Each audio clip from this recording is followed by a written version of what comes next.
Assalamualaikum warahmatullahi wabarakatuh. Jumpa kembali dengan saya Nur Hayati. Baik, kali ini kita akan membahas tentang pengumpulan data penelitian. Adapun capaian pembelajaran kali ini untuk memahami konsep pengumpulan data, kemudian memahami metode dan juga jenis-jenis pengumpulan data. Nah, apa itu pengumpulan data penelitian? Ya, jadi pengumpulan data yaitu proses mengamati dan mencatat hasil pengamatan yang dikumpulkan sebagai bagian dari upaya penelitian. Nah, untuk jenis-jenis pengumpulan data itu ada dua, yaitu direct measurement dan juga indirect measurement. Nah, untuk direct measurement yaitu pengumpulan data yang memang dilakukan secara langsung atau pengukuran langsung. Biasanya ini terkait faktor-faktor konkret misalnya pengukuran tinggi badan, berat badan, suhu Jadi peneliti langsung melakukan pengukuran kepada respondennya. Dia ngukur tinggi badannya berapa, kemudian berat badannya berapa, kemudian suhu tubuhnya si pasien berapa. Itu berarti direct measurement. Kemudian untuk indirect measurement yaitu pengukuran yang tidak langsung Jadi peneliti di sini jika ingin melakukan pengumpulan data yang terkait sesuatu yang abstrak ide abstrak. Jadi misalnya status kesehatan pasien. Jadi kalau peneliti ingin tahu status kesehatan pasien kan harus dari pasien sendiri yang mengungkapkan. Jadi saya itu sehat atau sakit si pasien sendiri yang bisa merasakan Kemudian misalnya peneliti ingin mengukur intensitas nyeri pasien pos bedah misalnya seperti itu. Si peneliti kan tidak bisa merasakan nyeri pasien itu ada di skala berapa. Jadi harus si pasien sendiri yang mengungkapkan. Oh, dari rentang 0 sampai 10 misalnya. Skala nyeri saya ada di angka 7. Nah, itu objektif dari pasien sendiri yang bisa merasakan, yang bisa mengungkapkan nyerinya ada di skala berapa. Nah, ini berarti indirect measurement atau pengukuran secara tidak langsung. Nah, selanjutnya kita akan membahas terkait metode pengumpulan data Untuk metode pengumpulan data secara umum itu ada 4 yang bisa digunakan, yaitu interview, kemudian kuesioner, observasi, dan biopsychological methods. Nah, kita akan bahas satu persatu Untuk metode interview ini biasanya metode yang digunakan adalah wawancara. Nah, wawancara di sini dalam proses penelitian dalam pengumpulan data penelitian itu bisa berupa wawancara terstruktur dan juga tidak terstruktur. Nah, untuk wawancara terstruktur biasanya peneliti punya list pertanyaannya Jadi pada saat proses wawancara peneliti itu tidak boleh menanyakan di luar dari list pertanyaan yang dia punya gitu. Sedangkan untuk wawancara yang tidak terstruktur ini peneliti boleh mengubah pertanyaan.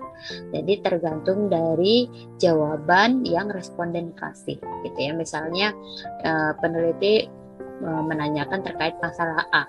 Kemudian si responden menjawab. Nah, dari jawaban responden ini memunculkan pertanyaan baru.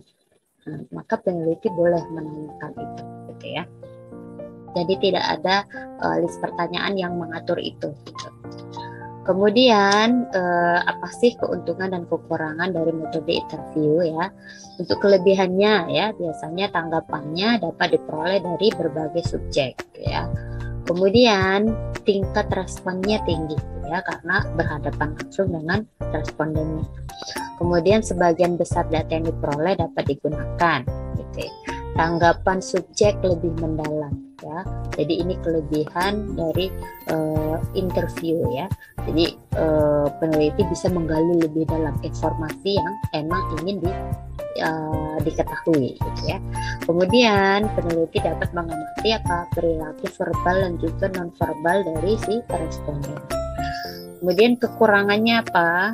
Memerlukan pelatihan untuk wawancara karena tidak semua orang apa ya, bisa menjadi interviewer, ya bisa luas gitu menjadi interviewer seperti itu. Jadi dia memerlukan pelatihan gitu ya, bagi yang tidak terbiasa terutama. Kemudian memakan waktu dan membutuhkan biaya lebih mahal. Karena apa? Karena si peneliti ini butuh informasi lebih mendalam, jadi biasanya tidak cukup hanya dengan satu kali pertemuan ya dengan satu subjek. Jadi dia butuh beberapa kali pertemuan untuk dapat informasi yang ingin dicapai. Nah, karena memakan waktu lebih banyak, sudah pasti dia membutuhkan biaya yang lebih besar, ya. Kemudian kemungkinan sulit untuk menentukan jadwal wawancara. Karena apa? Karena peneliti harus menyesuaikan peluangan waktu dari si responden itu sendiri. Kemudian subjek mungkin memberikan tanggapan yang dapat diterima secara sosial. Jadi jawaban-jawaban yang yang diberikan oleh responden itu kemungkinan ya jawaban-jawaban yang umum yang memang secara sosial bisa diterima. Jadi apalagi kalau misalnya itu terkait dengan pertanyaan-pertanyaan yang sensitif gitu ya. Kemudian subjek mungkin dipengaruhi oleh karakteristik dari pewawancara. Nah, misalnya kalau si pewawancara ini ya atau interviewernya itu punya power ya. Misal penelitinya ini kepala ruangan. Jadi ingin meneliti terkait kinerja dari perawatnya di ruangannya. Nah, sudah pasti si perawat sebagai responden itu akan lebih berhati-hati dalam menjawab pertanyaan. Karena apa? Karena si pewawancara itu karunya, ya, kepala ruangan. Dia punya power loh, punya wewenang atas dirinya kayak gitu. Kemudian pewawancara bisa jadi juga salah dalam menafsirkan perilaku nonverbal si responden, yaitu kekurangan. Selanjutnya ini contoh dari pedoman wawancara ya, pedoman interview. Jadi misal peneliti ingin meneliti terkait perilaku pasien Jamkesmas terhadap pelayanan kesehatan. Jadi jadi untuk menggali perilakunya, si peneliti pengen tahu juga nih tingkat pengetahuannya bagaimana gitu ya pengetahuannya. Jadi dia membuatlah list pertanyaannya. Ini sudah ada. Berarti ini interview yang secara terstruktur ya. Jadi yang harus ditanyakan terkait fasilitas pelayanannya bagaimana, kemudian tujuannya, manfaat dan juga prosedurnya gitu ya. Itu contoh. Selanjutnya questioning ya atau pengumpulan data dengan menggunakan kuesioner ya. Nah, kuesioner di sini bisa berupa pertanyaan terbuka atau tertutup ya. Biasanya bentuk pertanyaannya seperti itu. Ada dua hal seperti itu. Nah, untuk pertanyaan terbuka ini biasanya pertanyaan yang diberikan memungkinkan pasien untuk menjawab secara lebih detail ya. Jadi dalam bentuk esai ya. Nah, kalau pertanyaan tertutup ya biasanya pertanyaan yang diajukan itu hanya memerlukan jawaban iya atau tidak. Nah, benar atau salah. Nah, misalnya seperti itu. Nah, keuntungan dan kekurangan dari metode kuesioner ya.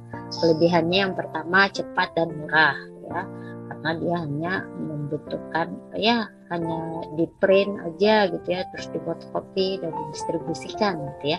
Nah, instrumennya mudah ya. Mudah untuk diuji validitas dan juga reliabilitasnya. Kemudian lebih hemat waktu ya, karena hanya didistribusikan saja. Kemudian dapat diperoleh dari subjek dengan wilayah geografis yang lebih luas gitu ya. Kemudian instrumennya ini ketika diisi ya identitas si responden tidak diketahui oleh peneliti atau anonim gitu ya. Itu kelebihannya. Nah, karena anonim, nah biasanya responden itu lebih leluasa untuk menjawab pertanyaan dengan jujur. Kekurangannya ya ada beberapa kekurangan, yaitu yang pertama tingkat responnya bisa jadi lebih rendah karena tidak semua responden mau membaca pertanyaan yang banyak gitu, apalagi kalau pertanyaannya itu lebih dari 10 pertanyaan misalnya. Kemudian subjek dapat memberikan jawaban yang dapat diterima secara sosial. Jadi yang jawaban-jawaban yang dikasih ya yang umum-umum saja gitu. Kemudian responden bisa jadi gagal dalam menjawab beberapa item pertanyaan atau pernyataan. Karena apa? Bisa jadi pertanyaan atau pernyataannya ini terlalu sulit untuk dijawab, misalnya seperti itu. Atau bisa jadi responden itu tidak paham dengan apa yang ditanyakan, gitu. Tidak paham dengan pertanyaan. Kemudian tidak ada kesempatan untuk mengklarifikasi hal-hal yang mungkin salah paham. Jadi kalau misalnya bentuk pertanyaan nomor 1, nah ini bentuk pertanyaannya kan tunggang ganda misalnya. Nah si responden menjawab pertanyaan nomor 1 itu dengan jawaban A. Nah, si peneliti tidak punya kesempatan untuk mengklarifikasi kenapa sih Bapak atau Ibu menjawab pertanyaan dengan jawaban A. Alasannya apa? Nah, tidak ada ya. Jadi tidak ada kesempatan untuk mengklarifikasi itu. Kemudian subjek bisa jadi buta huruf. Jadi tidak bisa mengisi kuesioner ya, atau subjek memiliki cacat fisik dan tidak dapat berpartisipasi ya. Misalnya respondennya tidak bisa melihat ya, atau buta misalnya, atau punya gangguan penglihatan ya, jadi tidak bisa mengisi kuesioner kecuali dengan bantuan si peneliti ya. Kemudian ada kemungkinan tidak mewakili populasi gitu ya. Nah ini contoh dari contoh dari kuesioner ya, kuesioner. Nah, ini dalam bentuk apa? Skala Likert. Jadi ada rentang 1 sampai 5. Ya, ini untuk mengetahui kualitas hidup pasien misalnya. Nah, 1 kalau dia skornya 1 berarti sangat buruk. Kalau 2 kualitas hidupnya buruk. Kalau 3 biasa-biasa saja, 4 baik, yang 5 sangat baik. Nah ini berarti kalau ada angka seperti ini berarti ini dalam bentuk skala Likert ya. Kemudian yang kedua ini contoh yang tadi pertanyaan tertutup ya. Hanya membutuhkan jawaban ya dan tidak. Jadi kalau misalnya di sini peneliti ingin meneliti terkait kepuasan pasien terhadap pelayanan keperawatan gitu ya. Nah di sini peneliti bertanya, perkenalkan diri pada Anda. Kalau ya nanti responden bisa menconteng memberi checklist sebagian ya. Kalau memang tidak. Ini salah satu contoh kuesioner dengan menggunakan pertanyaan tertutup. Ini juga sudah menarik rating skill ya kalau ingin tahu intensitas nyeri pasien. Kemudian metode selanjutnya adalah observasi ya, atau mengamati. Nah, observasi ini ada yang sifatnya terstruktur, ada juga yang tidak terstruktur. Nah, yang observasi terstruktur misalnya ya, si peneliti ini sudah punya rencana siapa sih yang mau diobservasi gitu ya.